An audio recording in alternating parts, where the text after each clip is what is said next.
Subscribe sekarang channel YouTube Novelas Kadina. Gratis. Bab 4526. Marshall bertanya, semua hal apa yang perlu diserahkan? Semuanya. Karl berhenti bertele-tele pada saat ini. Dan langsung ke intinya, berkata dengan wajah serius. Tuan-tuan, mulai sekarang, kami meminta Anda untuk menyerahkan semua barang pribadi Anda. Dan berdirilah di sebelah kiri untuk pria dan di sebelah kanan untuk wanita. Dengan jari-jari Anda terbuka di dada Anda, dan kami akan mengatur seseorang dengan jenis kelamin yang sama untuk mencari semua orang.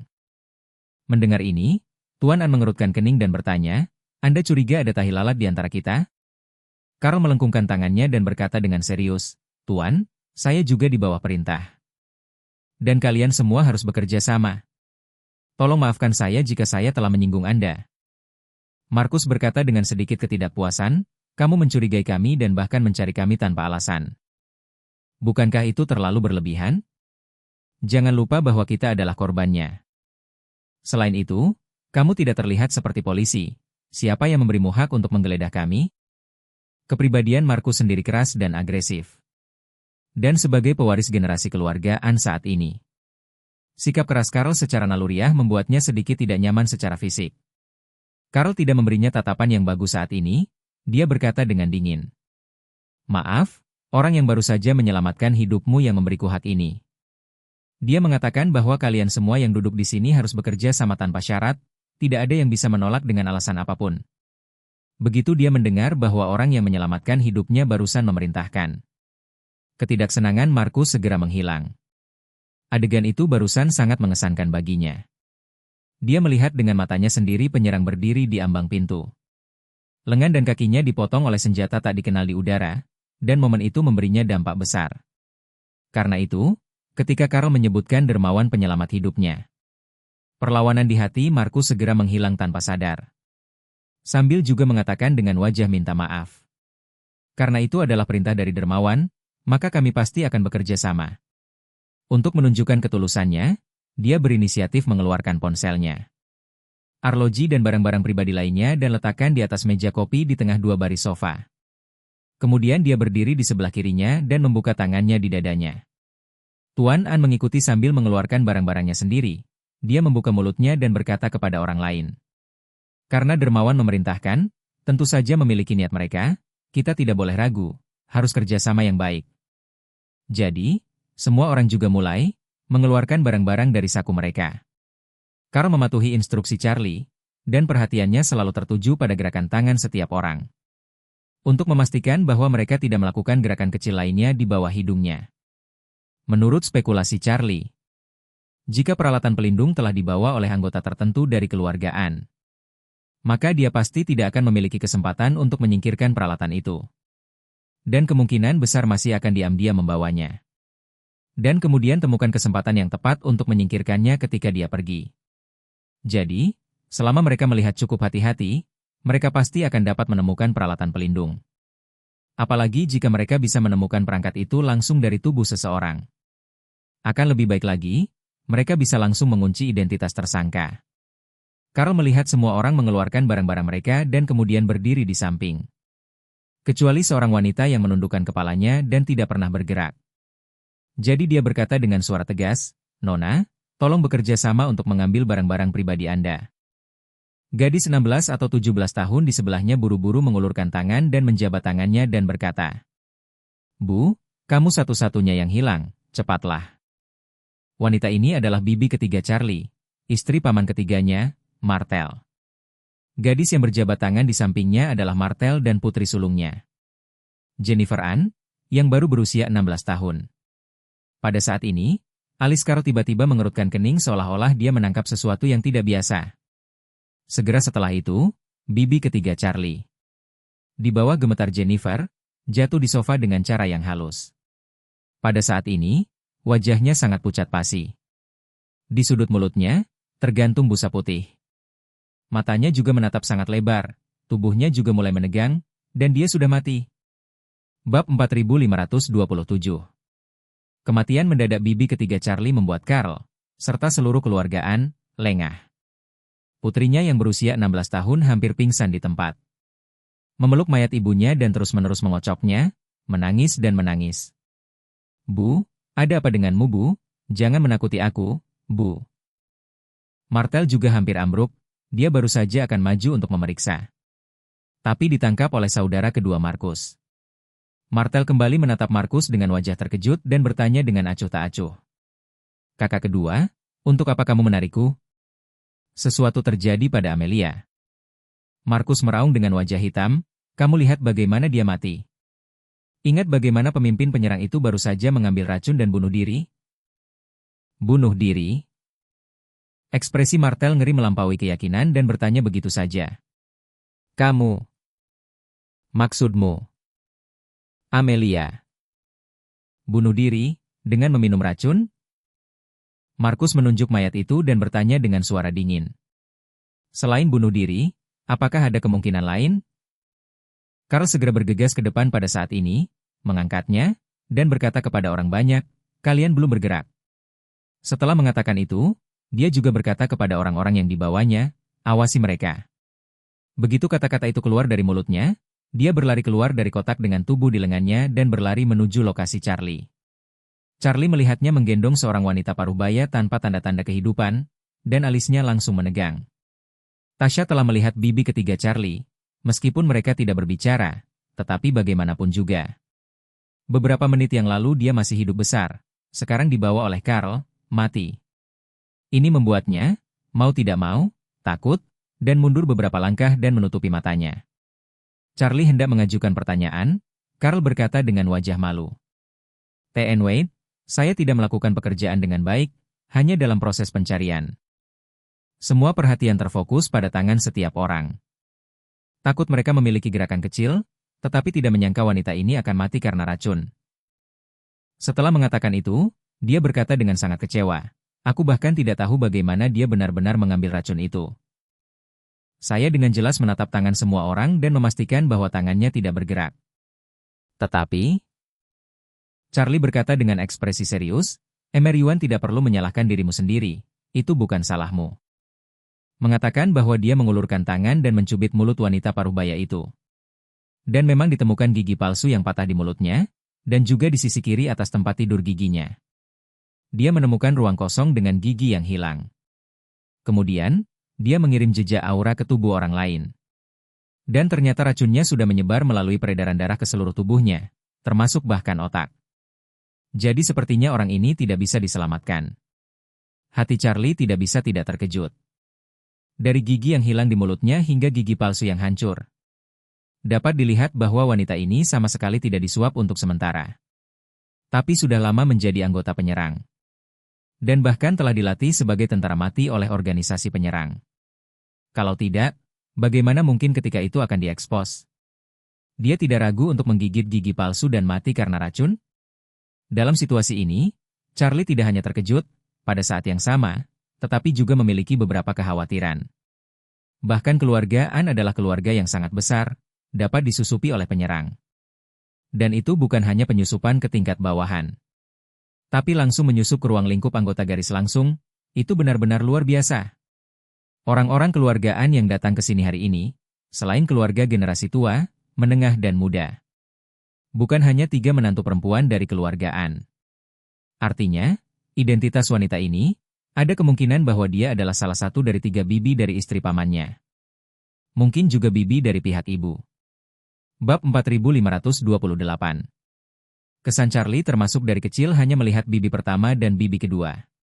Dan bibi ketiga yang belum dia temui, dan dia dan bibi dari pihak ibu juga belum bertemu selama bertahun-tahun.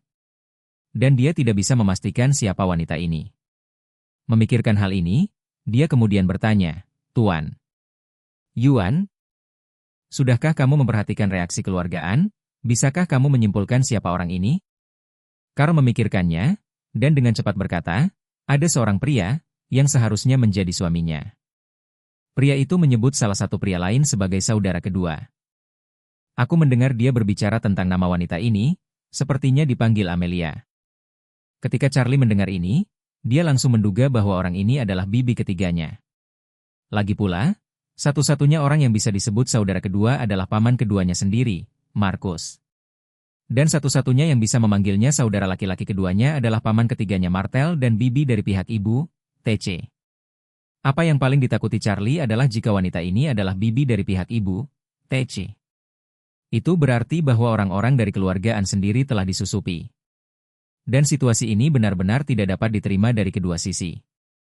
Jadi, ketika dia mendengar bahwa itu adalah bibinya yang ketiga, hatinya sedikit lega. Namun, itu hanya sedikit melegakan. Bibi ketiga dan paman ketiga Martel menikah setidaknya selama belasan tahun. Mengapa di sisi bantal akan berubah menjadi orang mati? Jika dia dicuci otak di tengah proses. Kemudian seseorang harus mengagumi kekuatan organisasi misterius itu. Yang bisa melatih menantu perempuan dari keluarga papan atas untuk menjadi tentara yang mati. Kemampuan cuci otak semacam itu bisa dibilang puncak. Jika dia sendiri adalah anggota dari organisasi misterius itu. Dan ditanamkan terlebih dahulu oleh organisasi misterius di sisi penyamaran keluargaan. Kemudian kekuatan dan strategi organisasi misterius ini tampak lebih menakutkan. Kemampuan untuk melatih seorang prajurit yang mati untuk rela menikah dengan keluargaan. Berbagi tempat tidur dengan paman ketiga Martel selama lebih dari 10 tahun. Dan membesarkan anak biasa, kemampuan tata letak ini benar-benar keterlaluan. Apalagi untuk organisasi ini, wanita ini pun tak segan-segan mengorbankan suami dan putrinya. Dan bahkan hidupnya sendiri, kemampuan kontrol ini bisa membuat tulang punggungnya merinding. Jika ini benar, maka kekuatan organisasi misterius ini pasti sangat kuat. Dan serangan hari ini, untuk organisasi misterius itu, hanyalah puncak gunung es. Memikirkan hal ini, Charlie menjadi semakin keras kepala. Dia merasa bahwa dia tidak bisa lagi meninggalkan keluarga kakek di sini. Dan harus membuat mereka kembali ke zona aman mereka terlebih dahulu sesegera mungkin.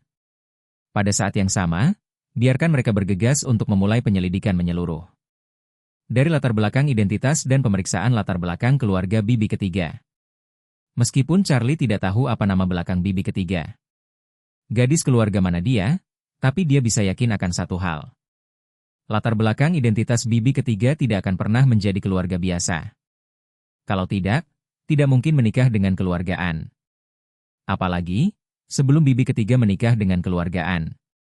Keluargaan pasti akan melakukan penyelidikan latar belakang yang cermat terhadap dia dan keluarganya. Jika pihak lain dapat menyembunyikan bahkan keluargaan tidak dapat menyelidikinya. Maka kemampuan ini sebenarnya tidak sedikit. Menggali jauh ke dalam latar belakang keluarganya, dia pasti akan menemukan petunjuk. Memikirkan hal ini, Charlie berkata kepada Stella. Nona Fei, sulit bagi Anda dan Tuan Yuan untuk berkomunikasi dengan keluarga kakek saya. Sehingga mereka bisa segera mengumpulkan orang untuk menutupi kepergian mereka. Dan kemudian juga sulit bagimu dan Tuan Yuan untuk mengawal mereka sampai mereka tiba dengan selamat. Bab 4529. Stella berkata tanpa berpikir, ya, Tuan Wade, saya akan mengaturnya. Setelah mengatakan itu, dia mengingat sesuatu dan bertanya. T.N. Wade, saya baru saja kembali ke New York, dan berita tentang keluarga Fei diketahui secara luas. Identitasku, keluarga kakekmu pasti akan mengenalinya, bagaimana aku harus menjelaskannya pada mereka? Charlie berkata, katakanlah kamu juga dipercayakan oleh seseorang jika mereka berulang kali meminta. Kamu bisa mengatakan bahwa kamu juga membalas budi, tidak tahu identitas asli pihak lain. Stella mengangguk, saya mengerti Tuan Wade. Keluargaan pasti tahu bahwa kakek saya dan saya diburu di Tiongkok. Tapi tiba-tiba kembali ke keluarga Fei beberapa hari yang lalu. Saya akan memberitahu mereka secara langsung bahwa Anda adalah dermawan yang menyelamatkan kakek saya dan saya di Tiongkok. Mengenai identitas aslimu, aku akan mengatakan bahwa aku tidak tahu sebaik mereka, jadi mereka seharusnya lebih mempercayainya. Charlie juga tahu bahwa krisis keluarga hari ini meskipun utuh. Namun identitasnya sendiri tentu menjadi fokus perhatian keluargaan. Dengan kekuatan keluargaan, jika mereka benar-benar mengikuti petunjuk untuk menyelidiki. Entah itu dari Sarah untuk memulai, atau dari Stella, menemukannya hanya masalah waktu. Jadi, yang ingin dia lakukan bukanlah membuat keluargaan menyelidikinya. Namun membuat keluargaan tidak mau menyelidiki, atau bahkan tidak berani menyelidiki. Jadi, dia berkata kepada Stella, setelah mengirim keluargaan ke tempat yang aman. Pastikan untuk menjelaskan, oh tidak, untuk memperingatkan mereka, jangan mencoba menyelidiki identitas saya dalam bentuk apapun. Katakan saja bahwa saya adalah orang yang satria dan adil, tidak suka dikenal. Lagi pula, tidak suka diselidiki. Jika tidak, konsekuensinya akan ditanggung sendiri. Stella ragu-ragu sejenak dan ingin mengatakan sesuatu.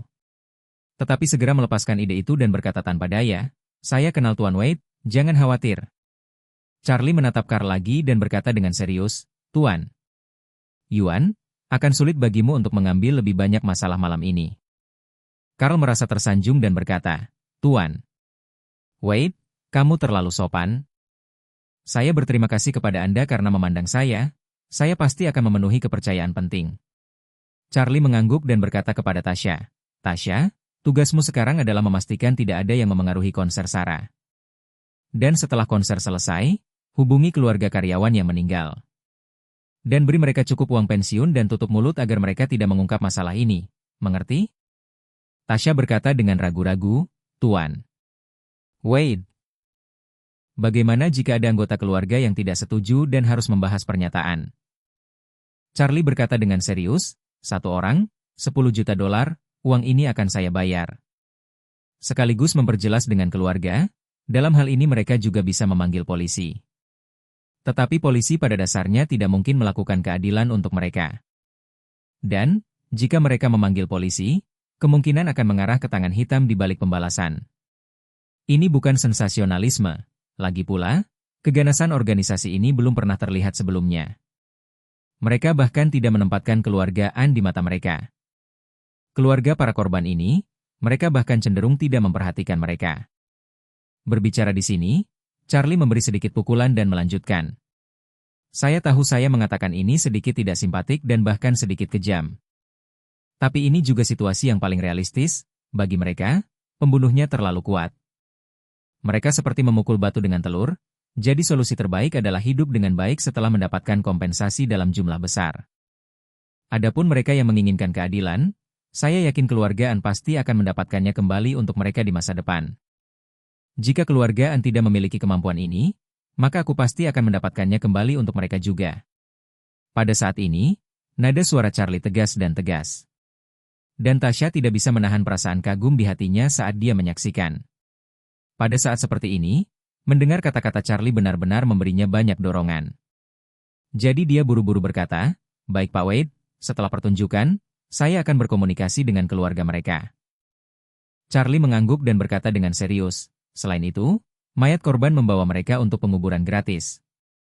Jika ada staf rumah tangga bersama mereka, bayar untuk membantu mereka mengangkut sisa-sisa atau abunya kembali ke rumah. Jika keluarga mereka bersedia datang ke Amerika Serikat, maka bayar untuk mengganti semua biaya. Biarkan kerabat mereka datang untuk mengambil almarhum ketika saatnya tiba." Bab 4530. Saat dia berbicara, Charlie melanjutkan, "Kamu memberitahu mereka untukku, uang yang mereka ambil dulu. Tetapi jika kita tidak memberi mereka kebenaran dalam 3 tahun, mereka selalu dapat memberitahu dunia tentang hal itu." "Oke." Tasha setuju tanpa berpikir dan berkata, "T.N. Wade jangan khawatir, saya pasti akan berbicara dengan semua keluarga korban." "Bagus." Charlie mengangguk, memandang Stella dan Carl, dan berkata kepada beberapa orang, "Aku akan menyerahkan sisanya kepada kalian semua, aku akan kembali ke kotaku dulu." Setelah mengatakan itu, dia melengkungkan tangannya ke mereka berdua dan berbalik untuk berjalan kembali. Ketika dia kembali ke kotak, di luar jendela dari lantai ke langit-langit. Pertunjukan Sarah masih berlangsung, dan di sofa di sampingnya, Claire juga tertidur lelap. Charlie tidak terburu-buru untuk membangunkannya, tetapi dengan lembut membantunya berdiri dan membiarkannya bersandar di bahunya.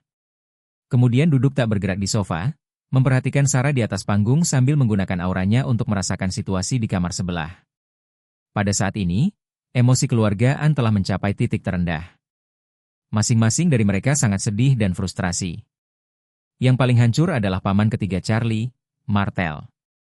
Dia tidak bisa mengerti bagaimana istrinya, yang menikah dengannya, bisa menjadi anggota penyerang. Pandangan dunianya tentang kasih sayang dan cinta sebagian besar telah runtuh pada saat ini. Putrinya, di sisi lain, masih tenggelam dalam emosi kematian ibunya. Dan tidak bisa melepaskan diri dari situasi itu. Adalah baik bahwa bibi dari pihak ibu, TC, menggendongnya dan terus menghiburnya. Markus, yang paling mirip dengan lelaki tua itu, mengepalkan tinjunya dan gemetar hebat. Setelah lama terdiam, dia membuka mulutnya dan berkata kepada orang banyak. Saya hanya berpikir dengan hati-hati, malam ini harus menjadi yang pertama kalinya dalam 10 atau 20 tahun ini. Seluruh keluarga kami berkumpul di luar keluargaan, kecuali beberapa, hampir semua orang ada di sini. Pria tua itu mengangguk dengan lembut dan menghela nafas. Bahkan ketika kami datang, kami naik 2 pesawat, untuk berjaga-jaga jika terjadi sesuatu pada seluruh keluarga bersama-sama. Kali ini benar-benar terlalu ceroboh. Wanita tua itu berkata sambil menangis dan menyalahkan dirinya sendiri. Ini semua salahku. Akulah yang menyarankan untuk datang mendukung Sarah. Bagaimanapun juga, dia baik pada keluargaan kita. Marshall berkata, Bu, bagaimana kami bisa menyalahkanmu? Faktanya adalah bahwa Sarah benar-benar melakukan bantuan besar untuk keluarga kami. Kami datang untuk mendukungnya, itu juga masuk akal. Tapi kita telah hidup terlalu nyaman selama bertahun-tahun, kesadaran akan risiko menjadi semakin tipis. Kali ini karena kita beruntung lolos dari bencana, maka di masa depan kita belajar dari rasa sakit. Pekerjaan keselamatan akan dibawa ke tingkat tertinggi. Saya percaya bahwa di masa depan tidak akan ada situasi serupa. Pria tua itu meraih tangan wanita tua itu dan berkata dengan serius. Marsekal benar, kamu tidak bisa disalahkan untuk masalah ini. Aku dan ketiga putramu yang harus disalahkan karena tidak memikirkan hal ini dengan matang. Markus angkat bicara saat ini. Ayah, ibu, kakak, kamu tidak mengerti poin yang baru saja aku buat. Semua orang tidak bisa menahan diri untuk tidak melihat Markus. Markus melanjutkan, kami memang lumpuh dan ceroboh kali ini. Tapi ini hanya salah satu poin, yang lebih penting. Keluarga kami baru saja lumpuh kali ini dalam 10 atau 20 tahun terakhir. Sebelum pihak lain menangkap kesempatan, apa buktinya? Ini membuktikan bahwa pihak lain tidak kebetulan memenuhi kelalaian kami. Sebaliknya, itu membuktikan bahwa pihak lain mungkin telah berpikir. Bagaimana cara membunuh kita dalam satu langkah selama 10 atau 20 tahun terakhir? Ketika semua anggota keluargaan mendengar kata-kata ini, ekspresi mereka semua terkejut. Mereka semua tahu apa arti kata-kata Markus. Saat ini, Markus berkata, saya mengucapkan sepatah kata pun, Martel, jangan membawa emosi pribadi setelah mendengarkan. Saya pikir, Amelia, menikah dengan keluarga kami, ini sendiri adalah konspirasi. Dan itu adalah konspirasi melawan seluruh keluargaan, direncanakan dengan sangat lama. Konspirasi pembunuhan yang sangat tersembunyi, sangat berat, konspirasi yang hebat. Berbicara tentang ini, Markus memberikan sedikit pukulan dan berkata dengan ekspresi dingin. Aku punya firasat bahwa mungkin, masalah ini entah bagaimana berhubungan dengan apa yang terjadi pada adikku saat itu.